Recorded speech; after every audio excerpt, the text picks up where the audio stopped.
One of this year's college superstars was Adam Morrison of Gonzaga University.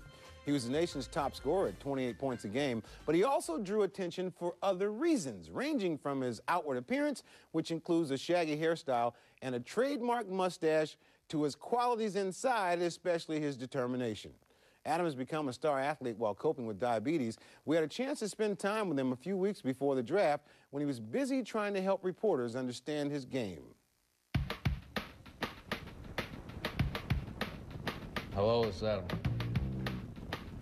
For myself, I think I'm more like a extremely poor man version of Dirk Nowitzki. I feel I can shoot like him, not as good as him, but, I feel like I had a smaller version of him, I guess. Nowitzki is one measuring stick for Morrison. Another just happens to be one of the best players in NBA history, Larry Bird. Morrison grew up idolizing Bird and has emulated his throwback mentality.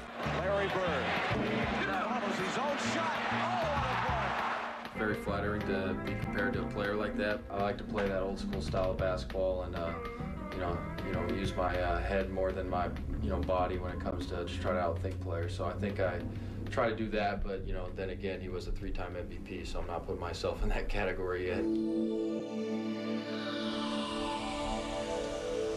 While Bird was winning titles, Morrison was getting introduced to the game at an early age. Good. My dad was a coach, so it's pretty much the only toy I ever knew was basketball and hoop, so yeah, I was playing when I was 2. Three-pointer. I feel offensively I'm the best player in this draft, and there's other areas, some guys are better, in some areas in the draft than I am. Obviously there's better athletes, there's better defenders, so it's just a wide range of players in this draft. 3. With 14 games of 30 points or more last season at Gonzaga, Morrison has proven that he can score. He's also proven he can overcome a major health issue. Adam has type 1 diabetes, which requires him to check his insulin levels and inject himself 3 or 4 times a game on the bench. It's one of the biggest questions, obviously, is diabetes. It's certainly an unusual situation when a player has to give himself injections of insulin during a game, which I guess he had to do at Gonzaga. But I don't know if that's going to have an impact. Everything you hear is he's going to be a top pick. So obviously, I don't think we haven't heard anything like, well, because he's that diabetic, his stock is going to fall. I make sure I'm on top of it and always doing the right thing. So, there's some times when your body is not 100% where you'd like it to be, but, it's 98%. So, there's not really a drawback to it. For 6 years, I haven't missed a game because of diabetes since I played counting high school. So obviously there's difficulties, but there's not difficulties of making you sit out a game or come out. In recent months, Adam's endurance was put to the test like no other time in his life. Like many prospects, he flew from city to city for high-intensity workouts with NBA teams to show that he was worthy of their consideration on draft day. Shut up. You get up early, you head to the gym, and then they have you do some tests, and then for about an hour and a half, you just play. Just put you through drills and just make you go all out, compete, so you want to. 1-1-1. Big part of the game is mental. You've always heard the term be mentally quicker than your man. If you're not the fastest person, so try to outthink them and beat them to spots. So, on the court when I'm moving without the ball, I try to, be mentally quicker than the other person. Randy, take Adam. He plays with a great deal of passion. I think when you talk about guys that are ready to contribute right away next year for whichever team picks him, he and Brandon Roy are probably the 2 most NBA quote-unquote ready guys.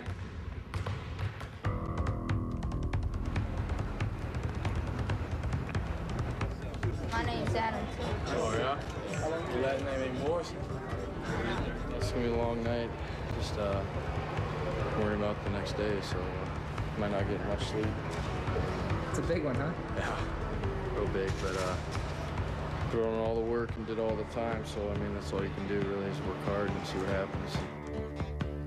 Adam was now ready to bring his game and his mustache to the NBA. Now, the story behind it is that he and a friend were watching a classic Larry Bird game on TV when the friend bet him he would never grow a mustache like Bird. Well, Adam took the bet and grew the stash, but says he would shave it off if the team that drafted him asked him to. And maybe with that little shaky stash, they ought to ask him to. Anyway, we had exclusive access to Adam on draft night last Wednesday, and we'll have that later on. But up next, we look back at one of the best drafts in NBA. When draft day arrived, the waiting was finally over. For Toronto's Brian Colangelo, all the preparation, the evaluation, the speculation would come to an end. Now it's time to tell the world what he and the Raptors plan to do with the #1 pick. As for Adam Morrison, he knew he'd go in the first round, but he didn't know where, so it was time to make his way to the draft and find out what his future would hold. Good evening, ladies and gentlemen, and welcome to the NBA Draft at the Theater at Madison Square Garden in New York City. When Morrison first arrived at the Garden, he was more hungry than nervous. There's gotta be something to eat around here, huh? You got like chicken, some buffalo wings, chicken strips. I'm starving, I just got some. Yeah, good. Come on, dog, it's your world, man. Probably get a little nervous once David Stern goes up, and then that's when we'll start all coming together. Meanwhile, in Toronto, Brian Colangelo was in the Raptors' war room fielding calls from teams around the league. Okay, let me ask you a question. Are we talking about a legit offer?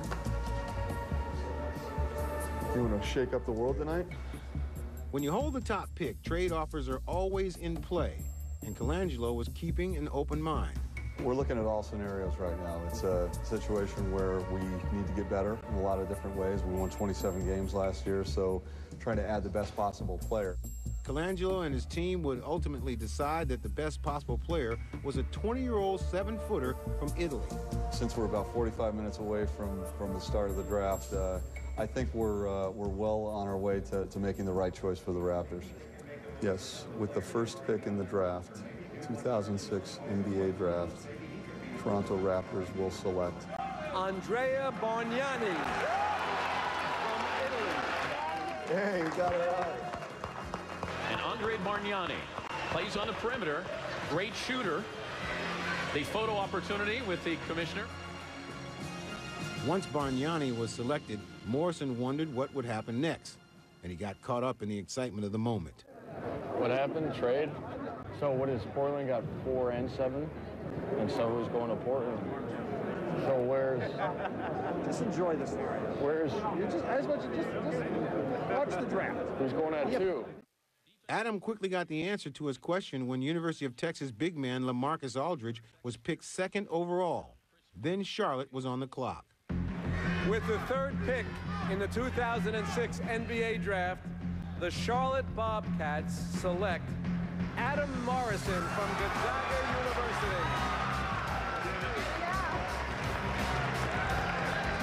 You know, obviously this is a big deal in my life and all these players' lives. It's just something we've been working on since you started dreaming about basketball, and looking forward to starting. Congrats, man. Congrats, bro. We did it. We did it. We did it. Get excited, fellas.